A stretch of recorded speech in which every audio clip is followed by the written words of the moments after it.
knowing that as employees of the city of Minneapolis, you guys are really at this intersection of it. And so I want to encourage you guys, if you feel comfortable sharing in the chat, just how you're feeling, how you're coping. I think that it's important that when we come together as community collectively, that we also create space to just be real and be authentic. And so I know that this is a challenging time, even for myself.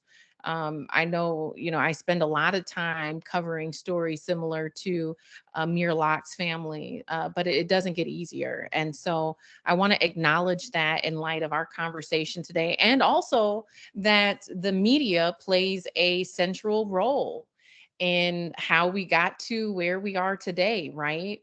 And so, from a higher level, as you guys are sharing in the chat, how you're feeling, how you're coping, questions even that you're having, that you're asking yourself as a city employee at this time, please just feel free to share what's on your mind. But from a very basic level, I do want to start with the definition of narrative. What is narrative, and what does it mean to change the narrative? And so, narrative, from a very basic definition, is spoken or written account of connected events, a story. And so sometimes people mistake my work of changing the narrative as changing the truth. And that's not the case at all.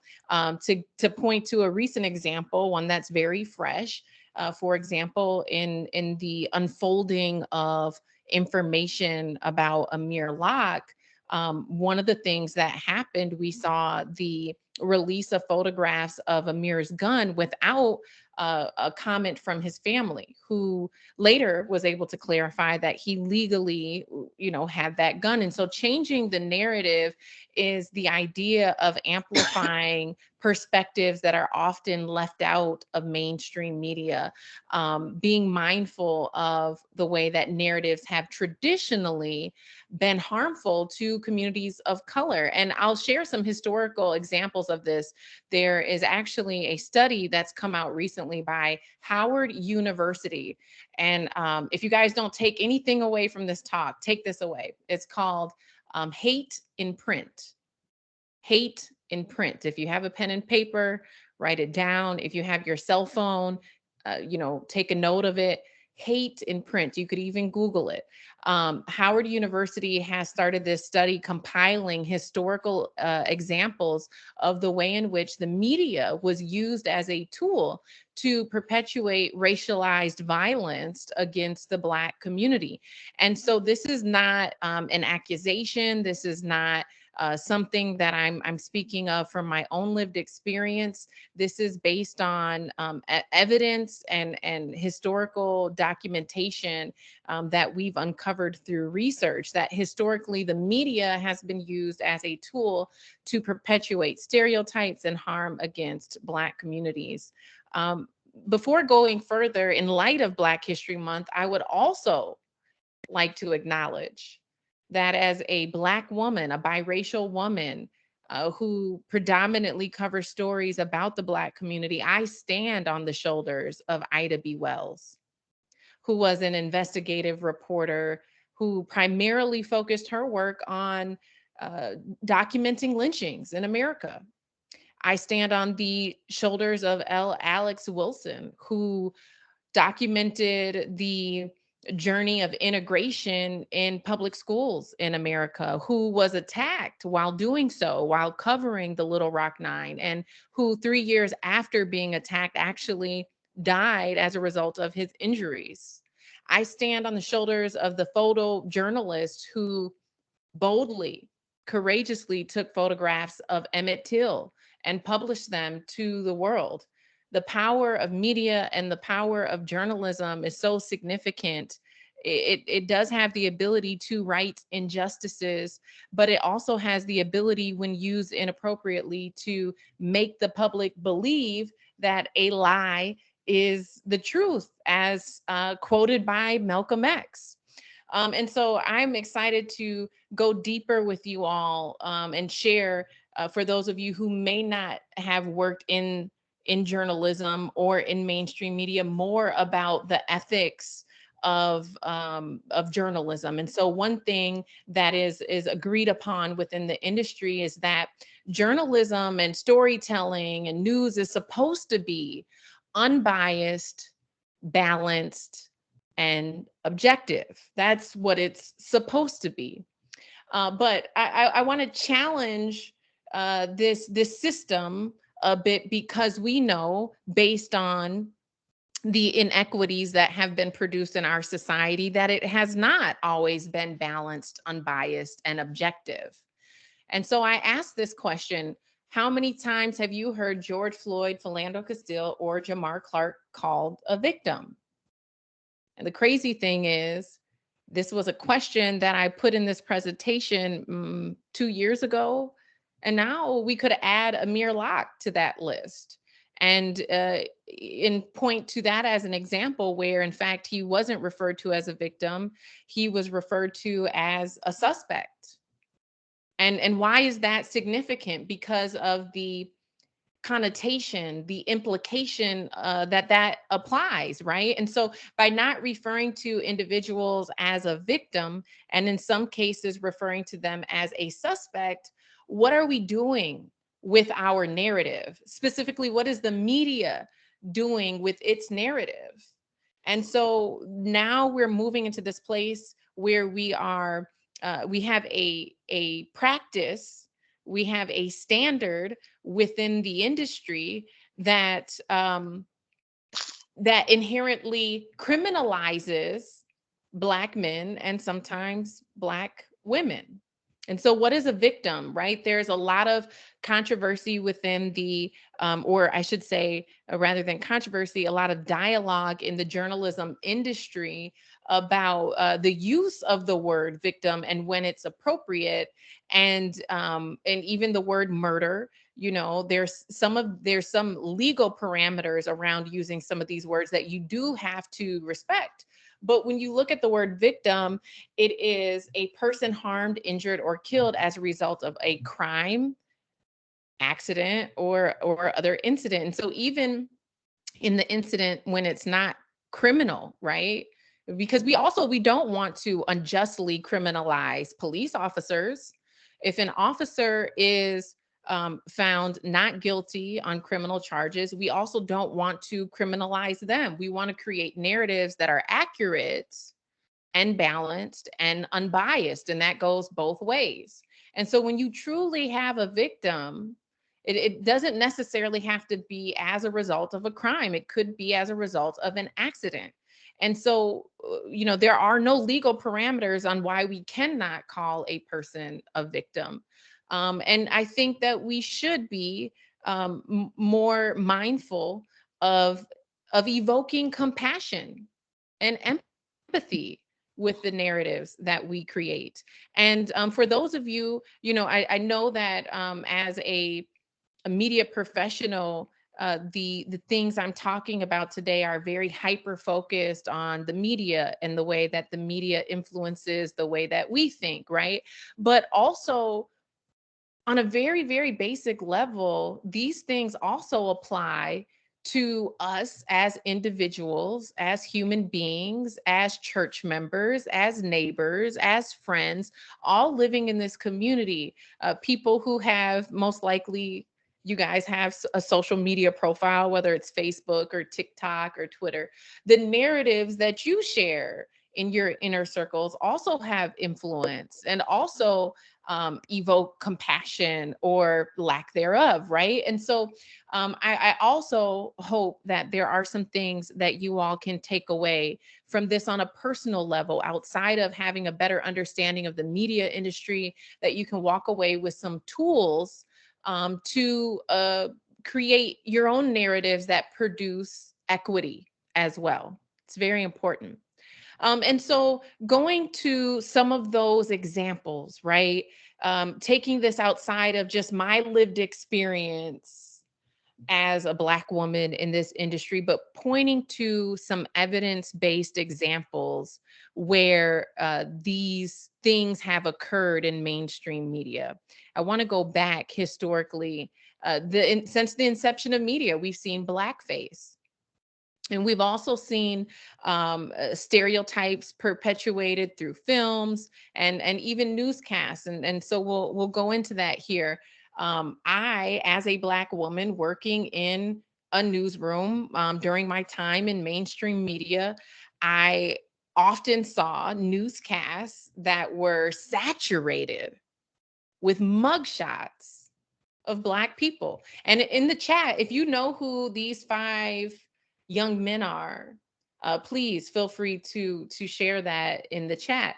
But we oftentimes would show up in newsrooms conversations and ask, why do we have to continuously advocate that Black people be shown in a capacity other than just through mugshots? A quick story: when I was working in mainstream media for an ABC and Fox affiliate in Columbus, Georgia, I walked into work with my hair curly, just the way it is today.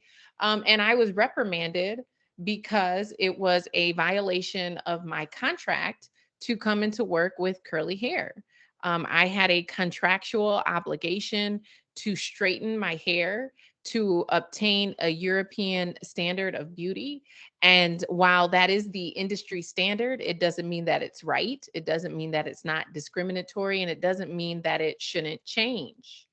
And so I personally have experienced discrimination in working in mainstream media. But again, outside of my own lived experiences, there's these examples we can point to. And I see that Addie in the chat said the Central Park Five. That's correct. And were they guilty or were they innocent? And so by the court of law, they were determined to be innocent after years of being stereotyped in the media and being convicted and criminalized in the media as being guilty.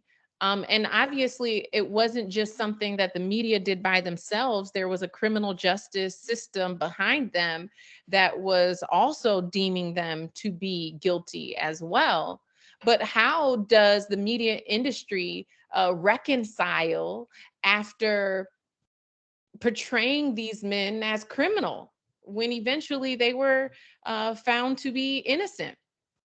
And when you examine the media industry even beyond news, and you start looking at the film industry, right? We go back and you think about since the inception of media, right? Is the picture I'm painting here. Since the inception of media, we have had these stereotypes perpetuated. We have had these processes and systems that produce stereotypes and harm against the Black community, including typecasting.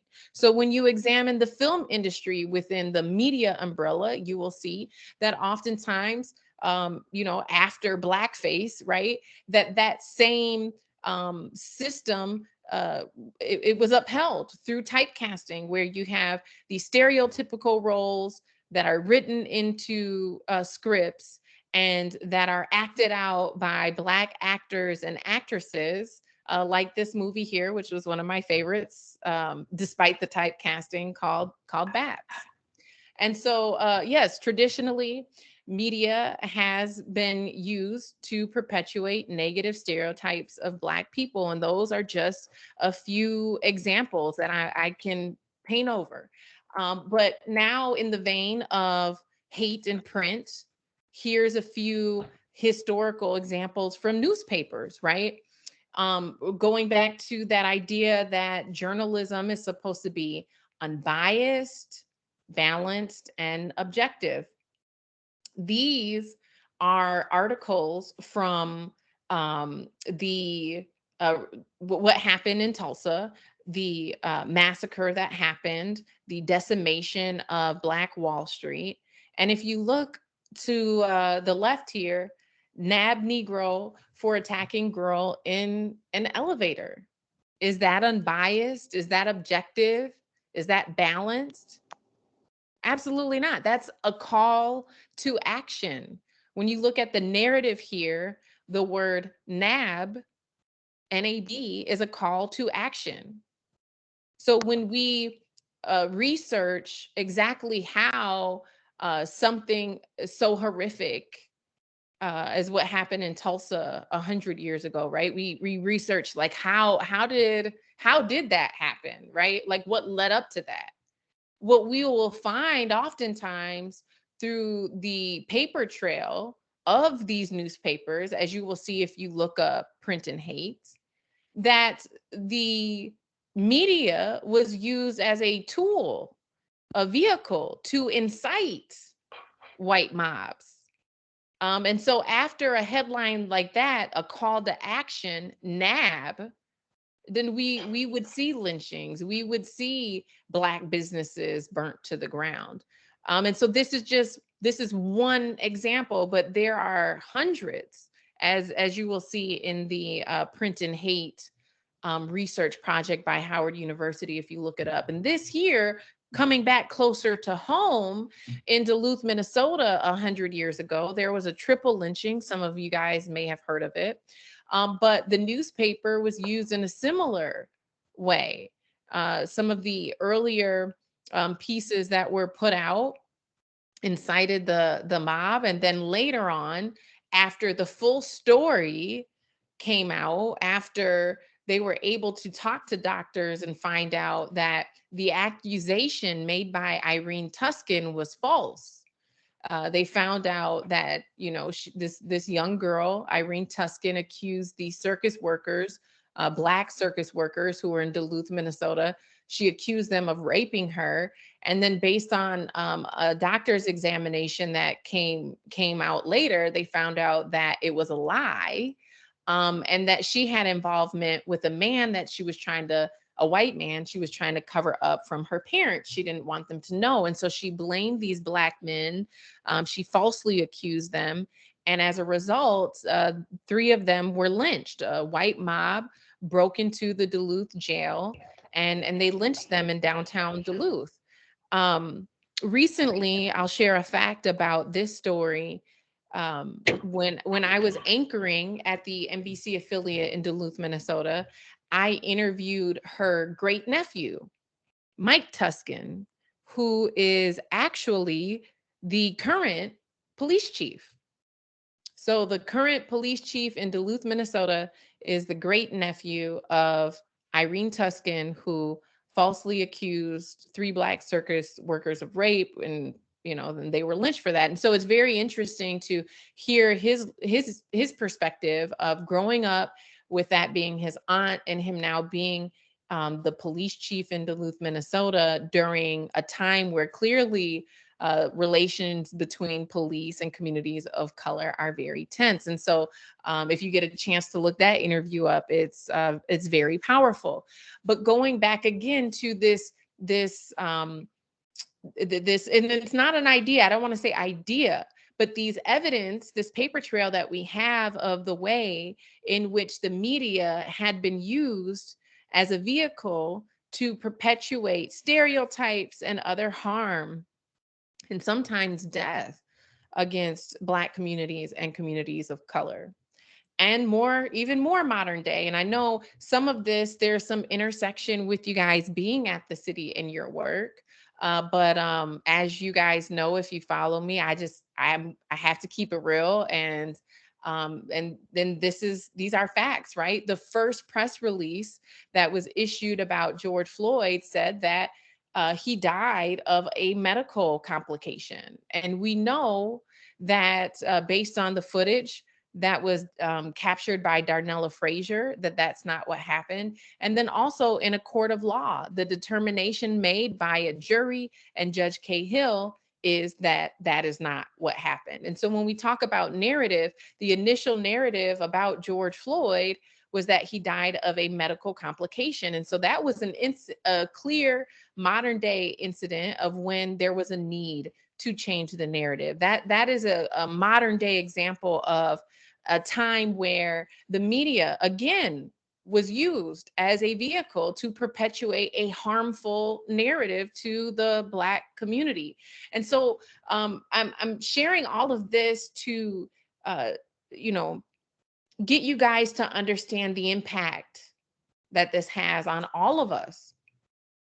False and inaccurate identities are created as a result of harmful narratives in our culture, the way sometimes that surfaces and shows itself is microaggressions or comments that we hear by white body individuals who say, I feared for my life.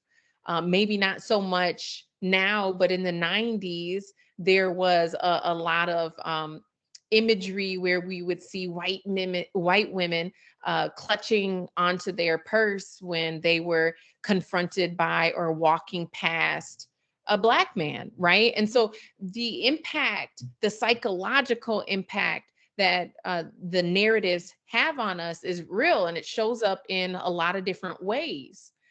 That's externally, but internally, for Black bodied individuals, that can show up as self hate. You know, you could begin to hate yourself, or you could have an inferiority complex because what the world is telling you is that you don't matter or you're not enough. It can also show up as oppression. You can be oppressed. And so we in our community here in the Minneapolis area, we've talked a lot about criminal justice reform, a lot about economic justice, a lot about racial justice. But in my work, what I've begun to identify is the need for narrative justice, right? Circling back to the Central Park Five, and that question I asked is, what how has the media industry reconciled for what they've done? And the same thing could be asked about more modern day examples where the media industry has published harmful narratives. How do they reconcile once that is put out there? Once those narratives are published, it's very, very, very hard to correct them. And we know that this is true even outside of issues of race. You could look at misinformation around COVID. Once there's information that is put out that's inaccurate, it takes on a life of its own. And so we, as a society, in order to combat fake news and misinformation, have to really start to develop tools to implement and achieve narrative justice. And I'm the person who believes that change starts with us. And so, while yes, there's a responsibility that governments hold, that media entities hold, that we hold collectively, there's also a responsibility that we hold as individuals. Again, going back to the individual power we have as people on social media, as neighbors, as churchgoers, as friends. What are the things that we're sharing, right?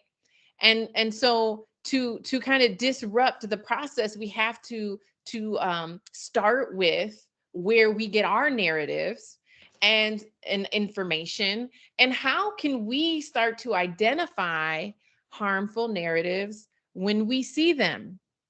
It's basic, just asking ourselves, is it a fact? Is it based on a fact? How do I know? Where's this information coming from? Who is the source? Can I trust them? These are all very basic questions, right? Common sense questions. But in the process of consuming media, media consumers are typically or traditionally have not been trained to ask themselves these questions when they're reading articles, when they're watching the news, or when they're listening to the news. But the truth is, consumers play a role in this as well. And in order for us to evolve as a society, consumers of news need to start taking on the responsibility of asking themselves these three questions. Is it a fact? Who is the source? Can I trust them? Asking, do they have a bias or do they have an invested interest in a specific narrative?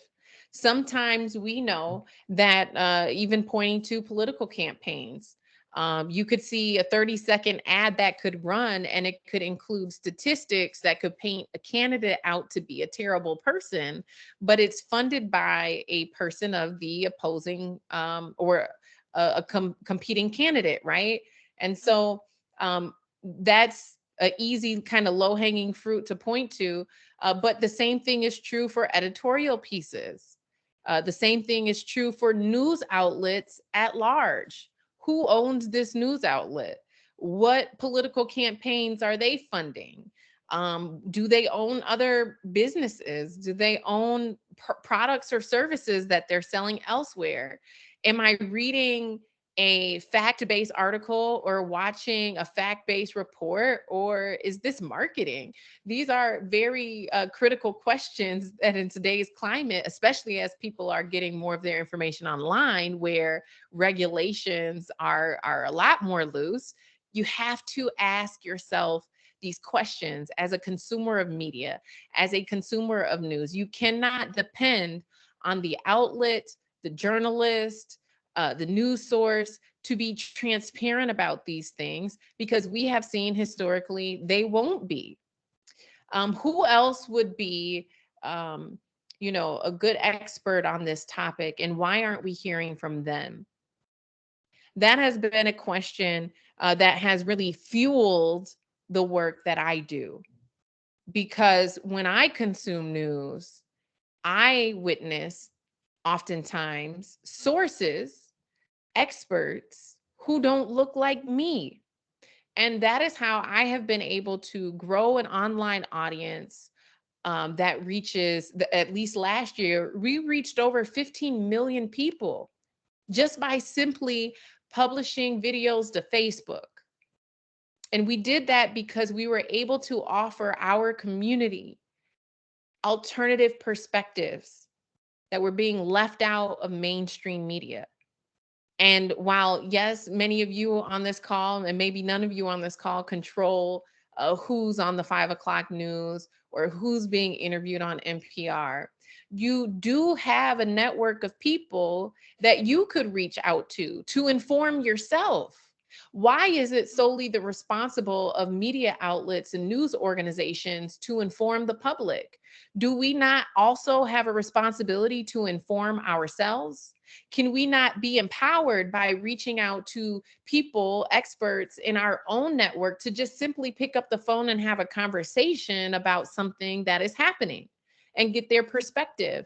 That way, when we enter into water cooler conversations at work or sidebars at church, we have a broader perspective on issues that are relevant, that are being talked about in casual conversations, but that are informed by truth and facts and people who are representative of the communities that we live in. And so we do think about this. I've seen so much reporting on COVID, and oftentimes it's a white doctor or a white scientist, but there are Asian doctors and scientists, Somali doctors and scientists, Black doctors and scientists who are also working on this issue. But most of the time, we do not hear from them. To root this in some statistics for you all, not a lot of news organizations do this, but recently, National Public Radio, NPR, did a study where they investigated themselves. And what they uncovered was that 80% of people who they sourced in their stories, 80% were white men. 80%. And then when they dug further, they found out that only about 30%, I believe, were women. And so not only are people of color left out of a lot of these conversations, but in time, so are women. And so we must move to action. The question that we can ask ourselves is, when we do start reaching out in our networks and we do start to realize that we have some power in changing these narratives, you start to ask yourself, how can I now connect some of these experts that I know to our community? How can I amplify their voice? And that could be just simple, like sharing a post on social media, sharing the conversation that you had with an expert on an issue, maybe that's being left out of mainstream media. And I know, again, like these are very basic things, but the reality of it is that people aren't doing them. And so I'm sharing them in hopes that more people will, because mainstream media outlets are huge. They have a huge audience, they have a huge reach. And the only way to truly change the narrative is to have just as many people who are starting to counter some of the things, some of the standards and the processes that have led us to where we are today with the inequities that we have today. And so, yes, you can create your narrative. I see that folks are telling me my camera's gone, and so I'm simultaneously working on that while I'm talking. But at this time, I want to open up for some questions or comments that you guys have. There is some more that I would like to share with you, but also curious at this point, based on everything we've talked about so far, what's going through your mind? What are some of the things that are coming up for you? And not sure how the city of Minneapolis does it, but I would be open to people opening up their microphones and sharing their voices if that's allowed here within the city of Minneapolis. If not, the chat is fine as well. But you guys know, in the day and age of being online, it's no fun to just look at a screen and talk to yourself. So I'd love to hear from you. What's coming up for you as we're talking about these historic things that have led to the inequities that we have today, the historic examples that I've pointed to further, realize this point that the media has been used to perpetuate harm and stereotypes against communities of color. I see Bridget says Black Star Network has a daily news show hosted by Roland Martin. Yes, I actually have been a guest on his show. He always makes a point of interviewing Black medical doctors and others. That is very true. If you don't know Roland Martin, I encourage you to follow him. He is doing phenomenal work and has been an advocate of Black-owned media, supporting Black-owned media, and does a great job of living out and demonstrating what it really looks like to have a diverse and inclusive newscast. Rachel says, Oh, go Georgia, I ahead. just want to tell you that Sam King from Hennepin County he can monitor the chat for you. So go ahead, Sam. Yeah, in fact, there was already someone who had asked a question that I had made sure to pull out. Someone named Nicole Leon. She asked, as you said, a lot of times journalists do official stories that exclude other sources like victims' families. What are the main ways that you are able to connect with these sources, and how can we as public employees? Yeah, the main way that I connect with people in the community is by being in the community, by having authentic relationships with people, with community leaders.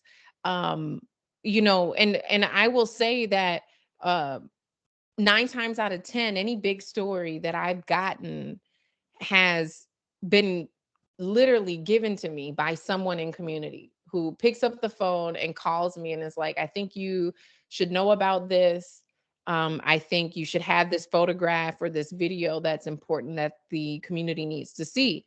And the only reason why they call me is because I've been in the community and I've created relationships with individuals in the community, and I've invested in cultivating authentic relationships. And so I think as people working for the city, if you live in Minneapolis, you should figure out ways to not just be in this community, work in this community, but like become a part of it. build those relationships, show up when things are happening, and not just when bad things are happening, right? There's so many great things that occur in the city of Minneapolis that should be amplified, and so many things from diverse communities as well. Show up, introduce yourself to someone you don't know, share with individuals online, in other groups. I think obviously with COVID, there's still a certain percentage of our population that are not really attending public events. And so, I mean, there's so many Facebook groups and chats on Signal and stuff like that that you can get added into and plugged into to cultivate relationships. And so that when things happen, um, you already are connected with the movers and the shakers. There's nothing worse than showing up on the day of a crisis and trying to convince people that you care. You don't want to be reactionary. You want to be proactive in building relationships in the community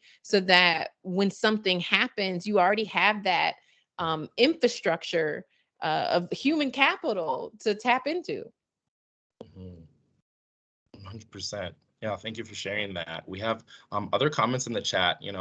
Someone named Bernadette Harrell just said, I think about the disparities in the media coverage when a Black person is missing, right? We have, the white women that go missing all of the time, and the whole world stops to cover this. But so many of our Black women, our Black men are going missing daily without media coverage. Can you speak to that a little bit? Yeah. It's really heartbreaking, honestly. Kaya Taylor, she went missing February 6th a few years ago. And I would say this is like one of top 3 hardest stories I've had to do in my career. And I've done a lot of horrific stories, triple murders, parents who have killed their children. But there was something about Kaya Taylor that broke my heart in a different way. And most likely because I'm a mother of 3 Black daughters, and because Kaya Taylor looks like me. But you don't know her name. I don't think they've ever ran a story on CNN or MSNBC about Kaya Taylor. And so I met her sister when I was in Columbus, Georgia, actually. Not living in Columbus, Georgia, but I went back to Columbus, Georgia after moving here back home. I'm originally from St. Paul. So I went to Columbus, Georgia to cover a story about a man who was killed by police and just so happened to bump into Kaya Taylor's sister. And so she tells me that her sister's missing. And, we did a short interview. And as I was preparing to publish the interview, I had to do a lot of research to find out what happened to Kaya and to verify some of the facts her sister told me and to see if the police department that investigated this case would talk to me. They wouldn't talk to me. They told me they were swamped preparing for the Super Bowl, which was also devastating that the agency that was assigned this case wouldn't take the time to help get the story out there. But, when you look at the statistics of the amount of Black women, Black men, Indigenous women who are missing, and how largely those stories are not covered by mainstream media, again, this is evidence that points to media as a system that needs reform. Because you're right, we could point to 5 women, white women, who have went missing in the last 5 years, whose story made national and sometimes even international news. Why is that? What is so much more significant about their stories than Kaya's story? And it's a little scary to think, like, if I went missing or one of my daughters went missing, would people even care? And so again, pointing to Roland Martin, he is one person who's actually inspired me. And here's another thing. You talk about what can the city do? Hey, I am looking for a person, an entity to sponsor a series, Black and Missing, so we can cover these stories and we can hit them hard and we can put them out there and we can share the names and the faces and hear from the families, right? Roland Martin has a segment on his show every day, Black and Missing, where he shows the picture. And while I think that that can be expanded upon, and while even with myself, I will start doing that series as soon as time permits, even without a sponsor, because that's how I roll. And I've done several series that had no funding, right? But we as a community, right, that identify that this is important should also be investing in this work being done. And we know that on a state level, there's been a board that has been formed, a task force that has been formed, which I think may be one of a kind in the country, a task force for Black and missing women, right? But also being able to share their stories. And so that has been something that is on my priority list to do this year, to do a series on that. And I hope that, again, when we think about the way we consume media, the basic information of those people is out there. There are websites, there are organizations that are compiling information about these cases. And so what's stopping you?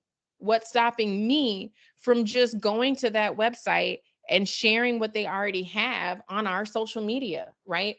Do what you can, use what you got, start where you are. And again, it's simple, but it can make a difference. We've seen the power of social media raise hundreds of thousands of dollars for people who are in need through GoFundMe. We've seen the power of social media in Facebook groups connect lost pets with their owners.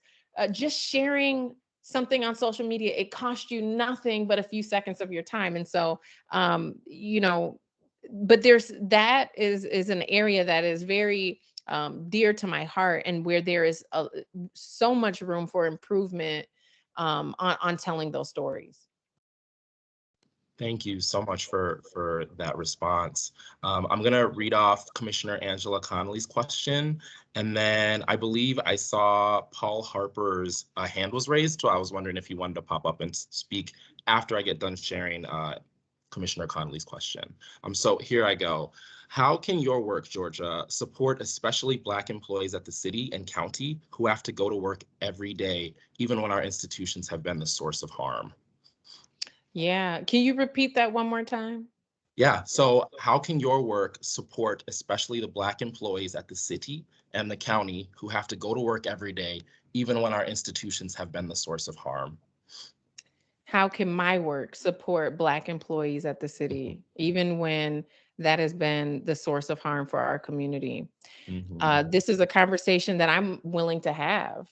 I'm not going to say that I fully have the answer. But the reason why I am here is because I do believe that it requires us to work together. And I cannot begin to imagine what it must be like to be a Black body working for an institution that has been recognized as a source of harm to your own community. And so, while, to be honest about the journalism industry, some people would criticize me for being here, right?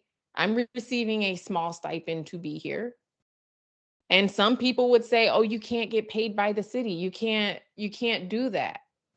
But it's important that we build a relationship.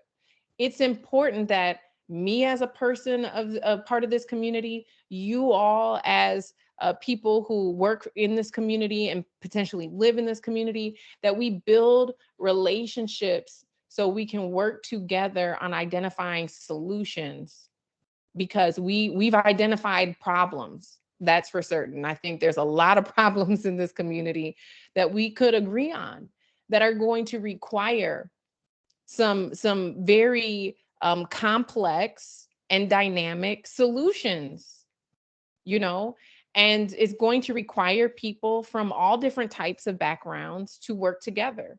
And so I would hope that by me showing up today, especially at a time where, as a journalist, I'm pulled in a lot of different directions, and the community is counting on me to tell the story of what's unfolding right now, that I'm here because I do identify that there are a lot of voices within your organization that are being left out of the conversation. That largely the city of Minneapolis has been portrayed by the media. It really is just the mayor and city councilors and the chief of police or the interim chief of police. But city government, and being a person who has worked for county and state governments, and when I was in Columbus, Georgia, I worked for the consolidated government, which was city and county combined. I know that there is so much more depth to the organization than the spokespeople we see on TV or the elected officials, that nothing really happens from a city level without you all, right? And so how do we center your voices in a way that also still, and this is where I feel like as a journalist gets tricky, that also still complies with the protocols of your communications department? Because anytime I reach out, that's who I'm routed to. I have to go through communications, or I get a press release from the PIO. And so how does the entity expand its process and maybe allow other people who are having different experiences, who aren't the spokespeople, start to share their truth and be transparent? You know, and that's not something that I'm in a position to change. But what I'm willing to do is at least to start the conversation, to show up, to say, let's build a relationship. Let's start to try to find some solutions, because it's going to require us to work together despite everything that's happening in order for us to move the needle forward. Mhm. Thank you so much. I love how you give such comprehensive answers. I really appreciate that.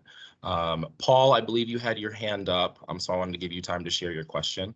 And then I have Akira in the chat, and I'll share his question next.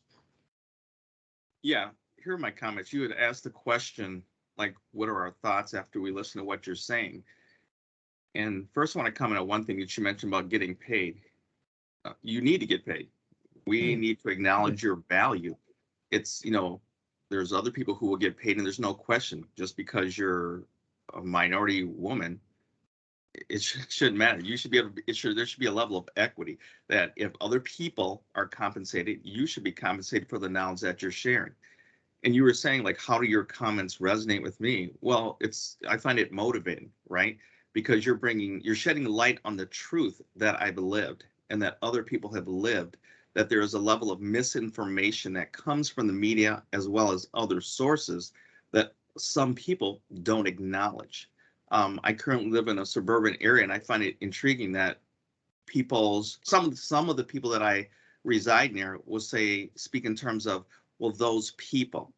And it's kind of like this code word of people of color, blacks, minority, which you want to fill in. And so I realize that the misinformation from the media not only impacts the people of color who are victims of that misinformation, but other people who don't understand the uniqueness and the things that have created some of these concentrated areas of poverty, and how the system has played a role in creating that. And so I want to say thank you for the knowledge that you're sharing, because as I go forth, I'm trying to shed light on this truth, which I'll share it with other people. But then I do call upon the leaders of any organization that I'm with. They're the ones in the power position. I'm not. I'm working at a lower level within Hennepin County. I'm more than willing and able to provide information, to share, to participate on different things.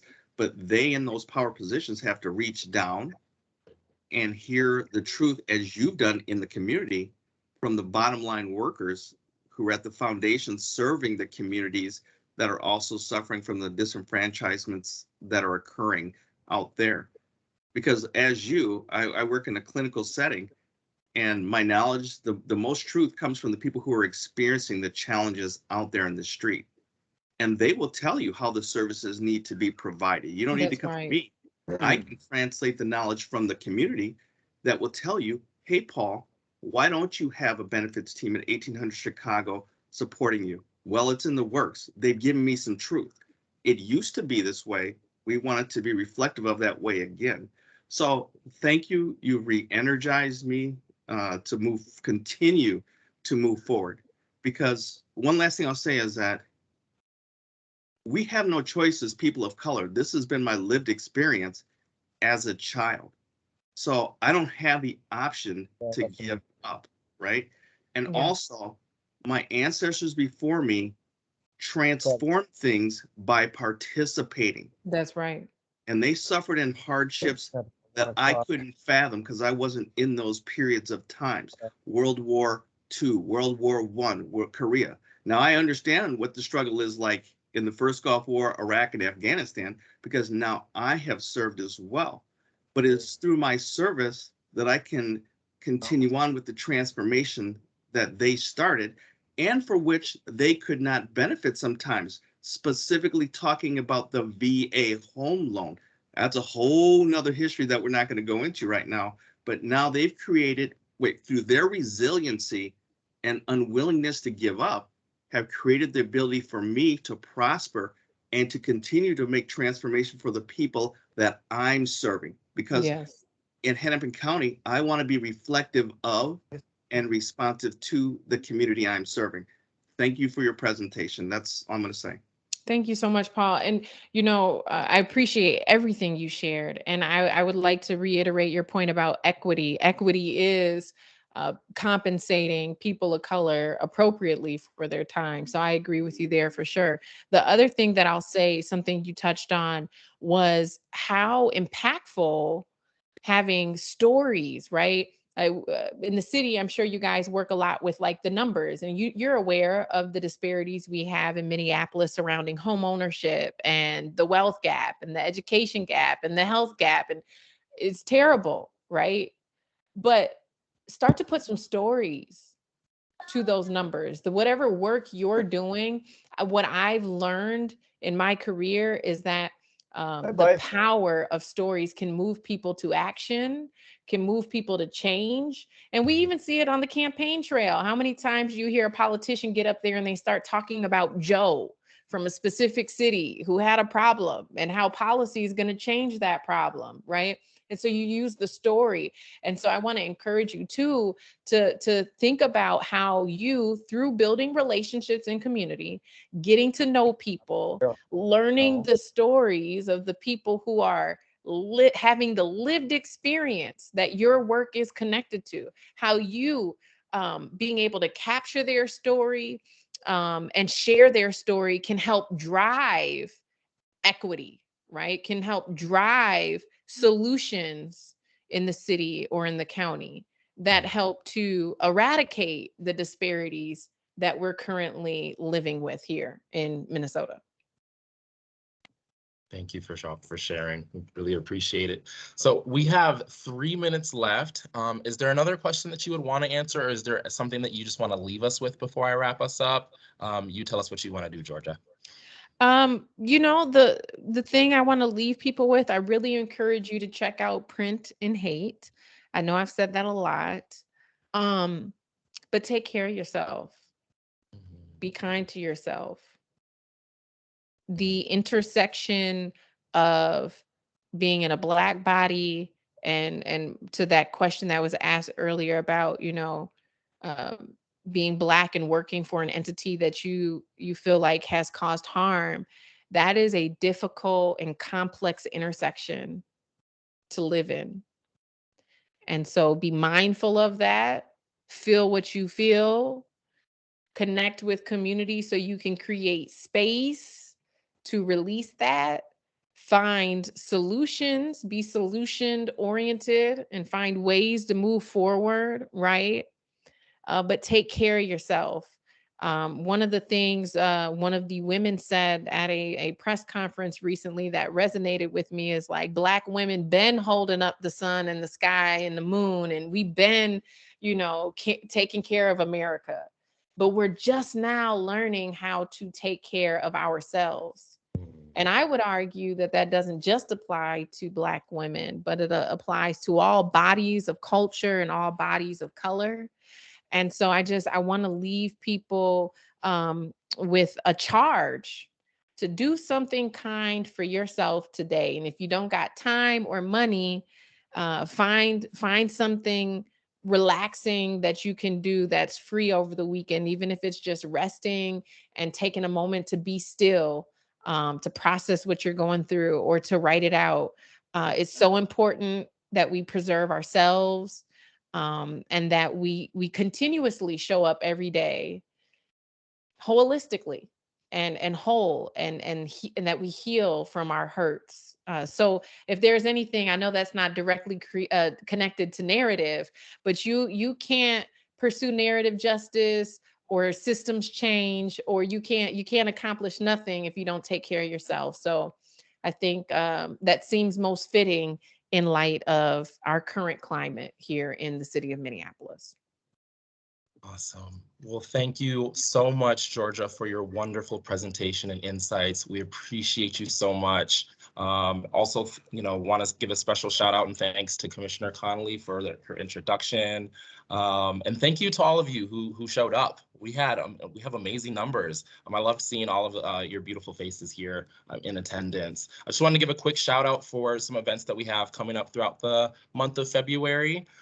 So engagement services, we're partnering with the City of Brooklyn Park, as well as Thomas Collins from Mind, Body, Spirit, Holistic Fitness, to do a Black History Month health and wellness event for Black men. That event will take place on Wednesday, February 23rd from 5 to 6:30. Some information should be dropped in the chat shortly, just to kind of give you some information about that. And feel free to drop on all of the City of Minneapolis and Hennepin County's events. I dropped a flyer. There should be events every single week. You can follow this same link to access all of the events seen on the flyer. Thank you so much and have a good rest of your day. Happy Black History Month. Bye now.